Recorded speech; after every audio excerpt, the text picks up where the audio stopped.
Hello everyone and welcome.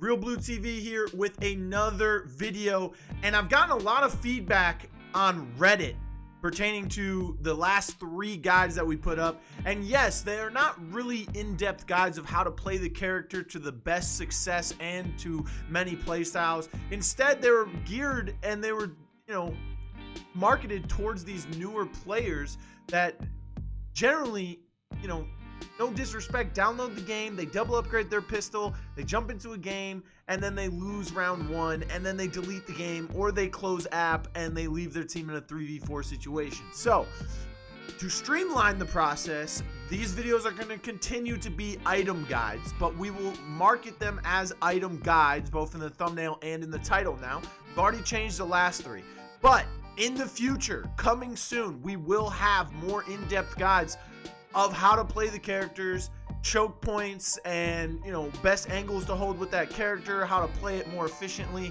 and effectively in your game. So don't worry, those are coming. If you're looking for those in the near future, I promise. But for right now, let's go ahead. We are here with Anvil. Let's go ahead and take a look at how we're going to do this item guide, how we're going to build this character. Now, a lot of people have started to use the arbitrator. I think it's still a decent shotgun. It's still good. If you hit your shots, it's effective. It only has 2 bullets in the clip, so you have to hit 1, if not both of those shots, right?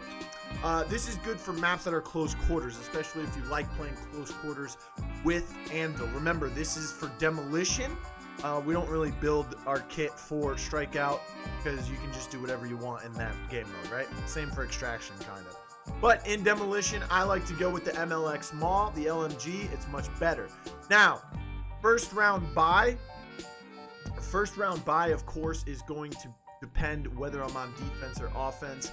I've been kind of going towards the C4 on both sides, attack and defense lately. But if you have a trench on your team, then you can go C4 on defense, because more than likely they're going to be grabbing their active protectives or their APS or their trophy, whatever you want, right? They're going to be grabbing that first. So you can go a little bit more offensive minded with the C4 on the defense. On the offensive side, you can go with, on the attacking side, you can go with C4 as well, just to add some extra oomph to yourself. And to provide some more damage for your team, some more explosiveness, I guess. Or you can go with the APS. As Anvil, your job primarily is to plant the bomb if you don't have any other bomb carrier on your attacking side. So if you're able to get your APS down, you can kind of stall the defense out when they're trying to retake the site. So you run onto site, you can get smoked out by a teammate who throws a smoke. You plant your barricade down, put the APS down, and then you start planting the bomb. This prevents the enemy from throwing an incense grenade at you to prevent you, although if it does go in front of your shield, the incense will still connect and start burning you, and the APS won't read it since your APS will be behind you. But either way, APS is still a good choice. C4 is also another good choice. So whether you're on attack or defense, whichever you prefer or whichever role you need to play for the team depends on which one you buy first. For this instance, we're just going to click this so that we can see what our kit looks like as we go, right? Next round, what we're going to do is, since I like the Maul, the LMG, I'm going to buy that gun. I am not very good with shotguns. If you're good with shotguns and this is a close quarter map like Icarus, for instance, even Vice it can work on, because you're defending in tight corners. You can still use the arbitrator. That's totally up to you. But for me, I'm going to go with the Maul. Just more sustainable damage for myself, and I know how to use this gun at a higher capacity than I do the arbitrator, right? So I'm going to go with the Maul. The next round after that, we're looking to get 10K, okay? We want to get 10K because we want to get our armor online. The second perk that we want to get online before anything else is, of course, tenacity. This is a very important perk because if you have tenacity and headstrong, that means you have an additional 25 armor to your HP, and you take reduced damage from explosives. As the bomb carrier, as the person who's planting the bomb, as the person on defense who's putting up a barricade and then trying to defuse the bomb behind it, there's going to be a lot of things coming your way. They're going to throw incense grenades at you. They're going to throw regular grenades. They're going to throw C4. That's why if you don't have your APS very early game, you gotta focus on these two. Once you get that APS online as well, oh my goodness, you can survive a lot more than you may even believe, okay? So, of course, our APS is going to be next. Other than that, you want to upgrade your C4 once. I think one upgrade is substantial enough. If there are a lot of people with armor on the other team, then yeah, you might want to double upgrade that C4. That way you get the 150 damage increased from it, right? And that can always come in handy. So if you double upgrade that, that is fine. If you need to, which I think you should always do this, is upgrade your APS one time. Now that it's buffed and you increase your gadget count by 1 off the bat with the first upgrade, you don't really need to go to upgrade 2. Back in the day when these two upgrades were swapped, you usually have to do this in order to get that second APS, but nowadays you don't need to. The one upgrade is good enough, I think, from this. For your gun upgrades, you want to go with the increased magazine size, because you go from 60 bullets to 90 in your clip. I mean, you don't have to reload for like a week pretty much. And then the second upgrade for the increased damage range is pretty substantial as well, pretty good.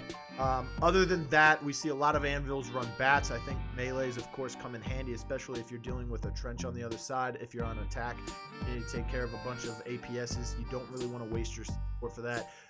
Maybe smoke grenades or flashbangs could be used for that. EMP grenades as well. If you don't have a glitch to destroy those APSs with his ability, then of course melee is coming. Another big thing that is important is if you are solo queuing and you find yourself having to carry on Anvil, Life Drain is a lifesaver because of how many bullets you have in the clip, and with Life Drain giving you that heal every time you down someone. Can pretty much just be a lawnmower who never goes down. You'll be a big tanky nightmare against the other team, and you won't have to reload for pretty much a 1v, possibly even a 1v4 if you hit all of your shots perfectly. Of course, Helping Hand is good if you need to revive people, but we don't really focus on that with Anvil. This is only Life Drain, again, only for like the solo queues if you need to carry, if you find yourself being alive most of the time. The other good perk that is really substantial and situational for Anvil would of course be Shredder rounds. If there's an enemy Anvil on the other team and they're using the shield perfectly when they're planting the bomb or trying to defuse the bomb, then Shredder rounds with the MLX Maul LMG is huge, because you can pretty much take down the shield with doing more damage to the shield, and you won't have to reload as much, and you'll pretty much have a faster firing rate because of that LMG. Compared to, when I say faster fire rate, I mean, imagine Shredder rounds on Fixer or Dahlia. They're most likely going to have the sniper rifle and the DMR, so you'll be able to use the Shredder rounds at a faster pace. So of course that would come. But this is pretty much the build I go with right here. These two perks, double upgraded C4 if I need it. If not, if I don't need the double upgraded C4, then of course we just go like this right here. If we have any extra cash afterwards, we're going to go for Shredder rounds. If they have an enemy Anvil, we can also go for Helping Hand if we need to get some revives down. Life Drain if I need to carry, or if I'm usually the last person alive against multiple enemies. The third upgrade for the MLX Maw is a good one. It reduces your recoil and reticle bloom, but I feel like I don't need it most of the time, or it's too late in the game where I don't have enough to get it. So if we want to take a look at how much money we're spending, of course we're spending 4,000, right? That would be 8, 12, 16, 20, 30, 36.5. Hold on while I do my math. That would be 36.5. We're gonna hold off on the $500. Let's see. That's 46.5. So 54,500 would get you to 54,500. It's a decent amount. You're doing pretty well. Remember, if you're reaching that $60,000 in a half time, of demolition, you are a-okay, baby. So remember, do as much as you can, keep grinding. If you're playing Anvil, you're a big boy, but you gotta stay alive. You gotta play safe. Don't get too over aggressive. Cost your team a good deep situation with your shield, or vice versa, because you likely will be carrying the bomb on the attacking side. So that's it for the Anvil item guide. This is what my normal loadout looks like when I am playing in demolition with Anvil. Of course, again, shredder rounds, helping hand, life drain, all situational. And if I have any extra cash, I'm picking up the bat. Also, if you're facing a C-grid, the bat. If it's not a good C-grid player and they're just running at your face with the shield, don't have your C4, or maybe you messed up your C4, maybe you already used it, or maybe you don't think you'll have time to get it off, right? Or they run past it and it won't kill them. The bat, baby. Increase lunge distance and increase swing damage on that double upgrade. Just take out the bat with her shield in your face. You'll swing right through it and it'll connect to her head. Bash her a couple times. Look like characters from the Warriors. Or watch that movie. You need to go back. That's a great movie. But yeah, that's pretty much my loadout right there with Anvil. Hope this helps you, any of the newer players. Remember, don't double upgrade your pistol round one. You don't need that. C4 APSs, those come in much more handy situations, and they will help you win more matches. Keep grinding, everyone. Thanks for checking out the video. Make sure you like, share, and subscribe. We've got more detailed guides coming in the future for all the characters. Don't worry. We're also going to have some videos with map callouts, some basic map callouts, so that you understand what is happening in the game. And then we can go over some other strategies wise. We'll do a tier list. I'm basically, for the tier list and for Saints item guide, we're basically just waiting for the next patch to come out, season 1, the first patch of season 1 in early February, because Saints getting changed. So we're just waiting. There's some other characters getting some nerfs and buffs and a little bit of balance changes, so we're just waiting on those to do a tier list for the competitive. Stay tuned for more. Make sure you guys follow me on Twitter at realBluTV with no E in blue, and have a great and safe weekend, everyone. Love you all.